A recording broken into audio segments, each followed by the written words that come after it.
Hello. Um, as Matt said, my name is Caitlin Berney. I'm the director of family and children's ministry at Trinity Covenant Church down in South Salem.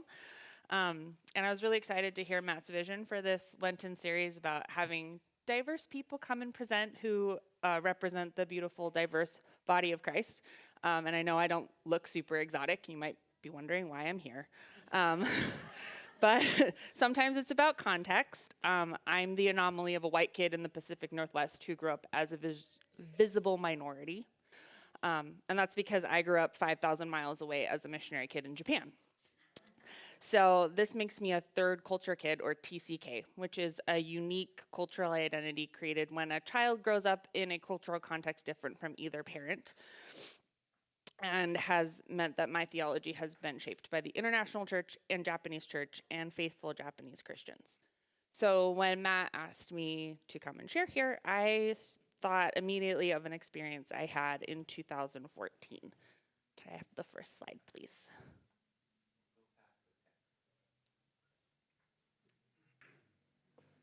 Perfect, thank you. My husband and I were living in Japan, and we took a spring break trip to Nagasaki, which is the location of one of the atomic bombings of World War II. The cherry blossoms were blooming, and it was unseasonably warm as we meandered around Ground Zero in Matsuyama-machi, a neighborhood with the second largest population of Christians in Japan at the time of the bombing. We have slide 2. Thank you. Estimates are that about 15,000 Christians were living in this area at World War II, and about 10,000 of them died in the bombing. I found the dissonance building as we wandered the rebuilt neighborhood, still with telltale signs of the power of the bomb. And I tried once again to reconcile how the same country that so many people that I knew proclaimed excitedly as being Christian could have both sent my parents to this country to spread the good news of Jesus, where they, or we, had once actively destroyed his followers. This is a picture of Urakami, which was the oldest cathedral in Japan before the bomb, after the bomb, and then when I was there in 2014, where you can still see the fallen bell tower in front after it was rebuilt. So central to the devastation in Matsuyama-machi are the remains of this cathedral and a small shack. And I want to spend the rest of my time with you talking about the resident of the shack. Thank you. One of the Christians in Nagasaki who survived the bombing and who spent his last years of life bedbound and following Jesus. Dr. Takashi Nagai was a Catholic radiologist in Japan around the time of World War II, who worked and lived in Nagasaki with his wife and 2 young children. He entered radiology at a time when it was a relatively new science, and those that practiced it could reasonably expect to contract radiation poisoning at some time in their career. When he and his wife Midori married and decided to start a family, they discussed this reality and were soberly aware of the fact that Midori would in all likelihood have to finish raising their children alone. With the coming of World War II, demand for Dr. Nagai's work increased tremendously, so much so that shortly his exposure to radiation was far beyond the safe exposures, and before the end of the war, he was diagnosed with leukemia brought on by this exposure and given just 3 years to live. And this is Dr. Nagai and his wife, Midori. But that tragedy did not end up being the most terrible one that the Nagai family had to endure. When the United States dropped the atomic bomb on Nagasaki, Midori Nagai was killed immediately. Dr. Nagai was injured and alive, and his 2 children, who had been sent to stay with their grandparents in the mountains, were uninjured and on the precipice of becoming orphans. Next slide, please. Dr. Nagai lived for approximately 6 years after the atomic bombing in that small 1-room shack that he had constructed here on the remains of where his home was destroyed during the bomb. And for the first year, worked feverishly to continue his work, to study the new atomic bomb sickness around him and alleviate suffering as much as possible, playing a crucial role in the restoration of Nagasaki. After about a year, he became bedridden from his own radiation sickness and from then on studied the progression of his illness while writing extensively about his findings and faith. There we go, thank you. In reading Dr. Nagai's journals, especially rereading them this past month, preparing to talk about him to you in the context of the political and religious turmoil we find ourselves in here and now, what I found most striking was that in the face of this complete devastation, his solution was never to find a way to gain power and fight. As a matter of fact, he has little to say about the government at all. He does not make any mention of struggling with the war or the bombing itself, or even losing his wife. He doesn't even wrestle with the problem of pain or anger at God, letting these things happen, though he does not try to brush away the devastation and pain either. Rather than the type of rhetoric that seems common today, which tends towards self-pity or righteous anger on social media and in conversations, railing against the government and current injustices, he faces the situation by quietly caring for those around him. His main concern is that he knows he's dying, that he can't continue his work to alleviate the suffering around him, and that soon his children will be orphans.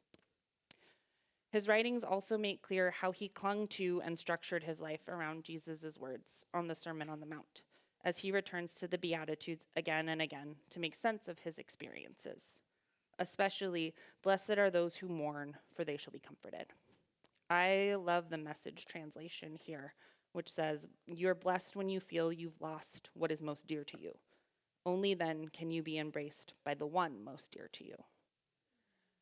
The following verses continue, "You're blessed when you're content with just who you are. No more, no less. That's the moment you find yourselves proud owners of everything that can't be bought. You're blessed when you care. At the moment of being careful, you find yourselves cared for. You're blessed when you get your inside world, your mind and heart put right. Then you can see God in the outside world." Dr. Nagai exemplifies a quiet joy and peace in serving and relying on God that I find difficult to access, if I'm being honest with myself. Some of Dr. Nagai's writings are inspiring and some are uncomfortable, and I'd like to share a few excerpts with you now. "And I must always praise and be grateful for divine providence, because God created a person God loved, and that person is me. God created me because God wanted to love me. There is no malicious creation by God. God always loves me and constantly wishes me to be happy. Just as God gives as an act of love, God takes as an act of love. Everything that takes place around me is an expression of God's providential love. We who survived the bombing thought that the atomic bomb was not a divine punishment, but had to be the expression of divine providence with some deep plan. That same day, I became an emaciated, weak old man with no worldly possessions and had to stand in the ruins of our house with my 2 children. But strangely enough, I had no doubt that this too was somehow a manifestation of God's providential love. 3 years have passed since that fateful day, and proofs that my belief and faith of that day was justified have been coming one by one. The atomic bomb had removed the obstacles that had hampered my walking down the right path, and I was able to experience true happiness. Religion is not an opiate. It is not the purpose of faith to vanquish physical pain and the sorrow of human emotions. When I encountered the atomic bomb, I realized that perfect happiness is to be one with God. Now I am happy, and I pray that my 2 children will also find this state of mind. The physical path that these children will walk as orphans will be full of hardship, but the spiritual path that they will take in unison with God is filled with happiness. No matter what physical oppression, humiliation, and pain these children may suffer, their spirit is directly connected to God, so they will have peace and happiness. Jesus said in his Sermon on the Mount, 'Blessed are those who mourn, for they will be comforted.' Cry, my children, cry." As I read those quotes, maybe you, like myself, felt kind of uncomfortable. I hold dear Dr. Nagai's quiet resolve, the group orientation of his faith and service, and commitment to continue on in the face of almost unimaginable sorrow and suffering that is so very Japanese, and I think a very beautiful rendering of the Beatitudes. At the same time, I can't quite find it in myself to look at my children and tell them that they're about to become orphans and that therefore this is part of God's plan and part of God's providential love. Perhaps it's the American in me that needs to challenge the injustice of the situation, and in the extreme makes facing injustice with quiet dignity seem even weak. Perhaps instead of an either or, there's a way for both to be true. All of this has been helping me to formulate and think about some important questions as the roller coaster of current events continues to unfold, such as, what can we in the United States learn from Christians who live in countries that have never been labeled as Christian? What have Christians in the United States lost by associating with power in our country?